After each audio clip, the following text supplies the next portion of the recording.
Radhe Radhe everyone. आप सभी को जन्माष्टमी की बहुत बहुत शुभकामनाएं। फ्रेंड्स, आज की वीडियो में हम देखेंगे कि जन्माष्टमी के दिन हम सुबह पूजा कैसे करते हैं, शाम को पूजा कैसे करते हैं, लड्डू गोपाल जी भगवान श्री कृष्ण जी का जन्म कैसे कराते हैं, यानी जन्माष्टमी पूजा की संपूर्ण जानकारी आपको आज की वीडियो में मिलेगी। तो वीडियो को आप अंत तक जरूर देखना। चलिए अभी वीडियो शुरू कर देते हैं। जन्माष्टमी के दिन सुबह सुबह स्नान आदि करने के बाद हम अपने लड्डू गोपाल जी को जगा लेंगे। जैसे हम रोजाना जगाते हैं ना, ठीक उसी तरह से हम जगा लेंगे। और जन्माष्टमी को सुबह आप मंदिर में ही पूजा कर सकते हैं। आप चाहें तो आप अलग से चौकी भी लगा सकते हैं, लेकिन सुबह की पूजा आप चाहें तो आप मंदिर में ही कर सकते हैं। तो यहाँ पर देखिए हमारे लड्डू गोपाल जी भी जग गए हैं। चलिए अब हम लड्डू गोपाल जी को स्नान करा देते हैं। तो जन्माष्टमी के दिन लड्डू गोपाल जी को आप पंचामृत से स्नान कराइएगा। 2 बार स्नान कराया जाता है जन्माष्टमी के दिन लड्डू गोपाल जी को, एक सुबह और एक रात को जब जन्म होगा उस टाइम पर। तो अगर हो सके तो दोनों बार आप पंचामृत स्नान कराएं, लेकिन अगर दोनों बार ना भी करा पाए तो आप कम से कम एक बार लड्डू गोपाल जी को जन्माष्टमी के दिन पंचामृत स्नान जरूर कराएं। तो यहाँ पर देखिए दूध, दही, घी, शहद, शक्कर 5 चीजों को मिलाकर मैंने पंचामृत बना लिया है। पहले मैं पंचामृत से लड्डू गोपाल जी को स्नान करा दूंगी और फिर उसके बाद मैं शुद्ध जल से स्नान करा दूंगी। अब हम लड्डू गोपाल जी का सुंदर सा श्रृंगार कर देंगे।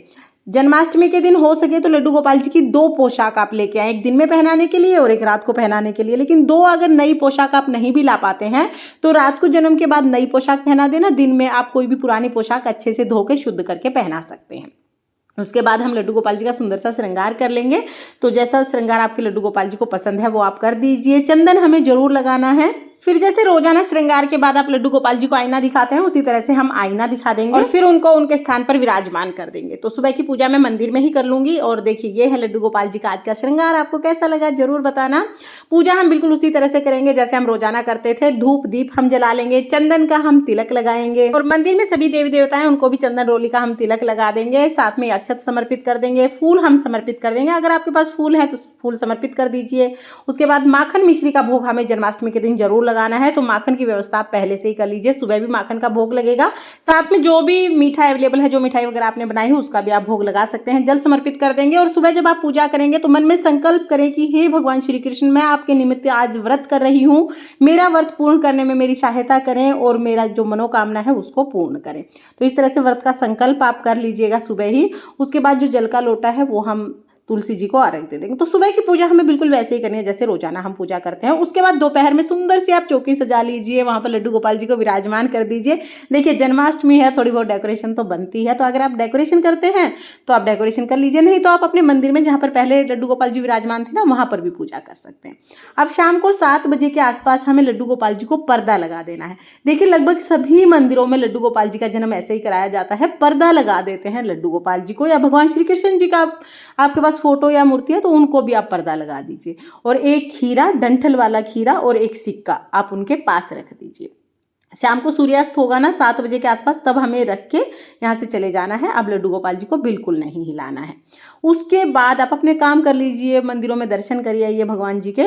उसके बाद रात को 12 बजे जब जन्म हो जाएगा लड्डू गोपाल जी को, जब हम ताली बजाएंगे, घंटी बजाएंगे और लड्डू गोपाल जी का जन्म कराएंगे। यानी इस तरह से ताली और घंटी बजाकर हम लड्डू गोपाल जी का जो पर्दा है इसको धीरे से हटा देंगे। इसे लड्डू गोपाल जी का जन्म कराने की सबसे सरल विधि है ये। इससे ज़्यादा सरल विधि कोई नहीं है, सबसे सरल विधि है।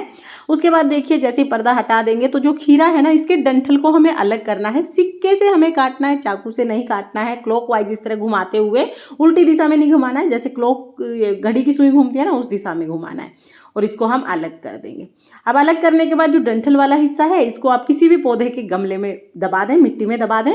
और बाकी जो खीरा बच गया है इसको प्रसाद स्वरूप घर में सभी ग्रहण कर सकते हैं। पहले लड्डू गोपाल जी ग्रहण करेंगे, उसके बाद सभी लोग इसको ग्रहण करेंगे। सिक्का आप अपने पास रख लीजिएगा।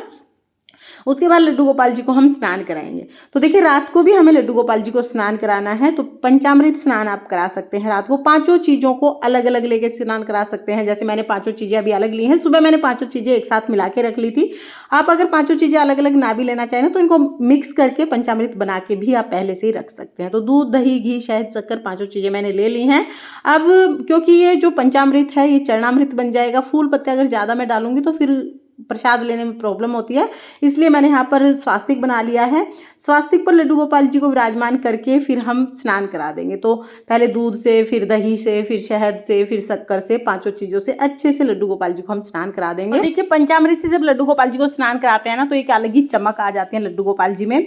पंचामृत से स्नान कराने के बाद फिर हम शुद्ध जल से स्नान करा देंगे और जो ये चरणामृत बन गया ना, इसको प्रसाद स्वरूप सभी ग्रहण कर लेते हैं। अब हम लड्डू गोपाल जी का सुंदर सा श्रृंगार कर देंगे। तो नई पोशाक पहनाएंगे हम अपने लड्डू गोपाल जी को, लग रहे हैं ना सुंदर।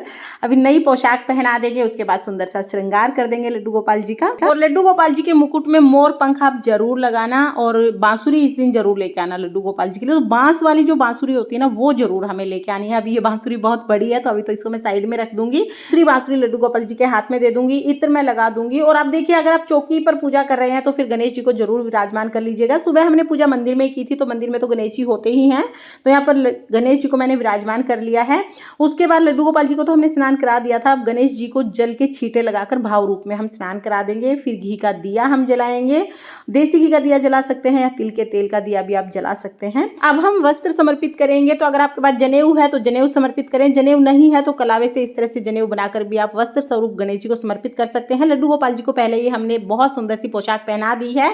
अब हम तिलक लगाएंगे। तो सबसे पहले हम जो चंदन है उसका तिलक लगा देंगे, फिर रोली का तिलक लगाएंगे, फिर अक्षत समर्पित कर देंगे। तो इस तरह से सभी को हम तिलक लगा देंगे। और शाम का जो पूजन है वो रात को 12 बजे के बाद ही किया जाएगा। पूजन की तैयारी आप दिन में कर सकते हैं, शाम के टाइम में पूजन की सारी तैयारी आप कर लीजिए ताकि पूजा में ज़्यादा टाइम आपको ना लगे। फूल हम समर्पित कर देंगे, फूलों से अच्छे से हम सजा देंगे। तुलसी जी हम समर्पित कर देंगे। उसके बाद हमें भोग समर्पित करना है, तो गणेश जी को अलग से भोग समर्पित करें, क्योंकि गणेश जी के भोग में तुलसी नहीं रखी जाती है। और लड्डू गोपाल जी को माखन मिश्री का भोग जरूर समर्पित करना है। और जो भी भोग समर्पित करेंगे ना, उसमें तुलसी जरूर रखनी है। और शाम के समय, रात को जब आप लड्डू गोपाल जी को भोग समर्पित करें तो उसमें धनिया पंजीरी जरूर समर्पित करनी है। तो माखन मिश्री, धनिया पंजीरी और साथ में खीरा, ये 3 चीजें तो जरूर समर्पित करनी है। उसके अलावा लड्डू गोपाल जी को, भगवान श्री कृष्ण जी को तो 56 भोग लगाए जाते हैं। तो शुद्ध सात्विक जो भी चीजें हैं उनका भोग आप लगा सकते हैं। ध्यान रहे, हमारा व्रत है, भगवान जी का व्रत नहीं है, तो अन्न का भोग भी आप लगा सकते हैं। बस जल समर्पित कर देंगे, फिर हम दक्षिणा समर्पित करेंगे। तो अपने लड्डू गोपाल जी की नज़र उतार लेंगे, 3 बार इस तरह से वार देंगे लड्डू गोपाल जी के ऊपर से दक्षिणा। और बाद में इससे ना जो दक्षिणा समर्पित की है, आप लड्डू गोपाल जी के लिए कोई भी सामान लेके आ सकते हैं। उसके बाद घंटी बजाकर लड्डू गोपाल जी से भोग ग्रहण करने के लिए प्रार्थना करेंगे। अब 1 लोटा जल हम ले लेंगे, उसमें थोड़े से फूल और धनिया पंजीरी जो चढ़ाई ना, थोड़ी सी धनिया पंजीरी डाल देंगे। इससे हम चंद्रमा को अर्घ देंगे, क्योंकि चंद्रमा को अर्घ देने के बाद ही हम व्रत खोलेंगे। तो चंद्रमा के अर्घ का जल तैयार कर लिया है। फिर हम बहुत ही प्रेम पूर्वक आरती करेंगे। तो पहले गणेश जी की आरती करेंगे, उसके बाद हम भगवान श्री कृष्ण जी की आरती करेंगे।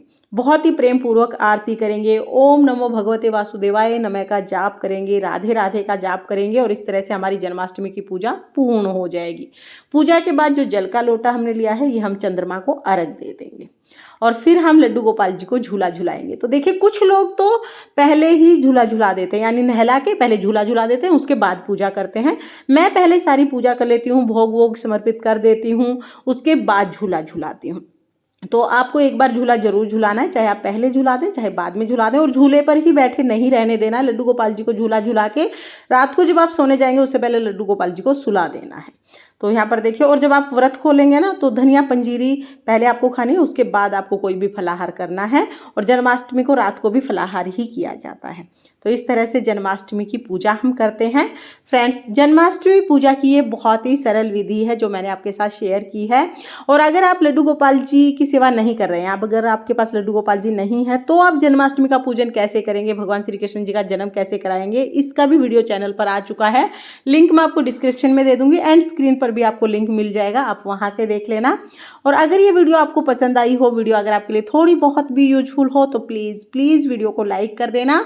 और हम महिलाएं घर में तीज त्योहार कैसे करते हैं, ये देखने के लिए मेरे चैनल को सब्सक्राइब कर लेना। ये जन्माष्टमी आपके लिए बहुत बहुत मंगलमय हो, इसी कामना के साथ जय श्री कृष्णा, राधे राधे।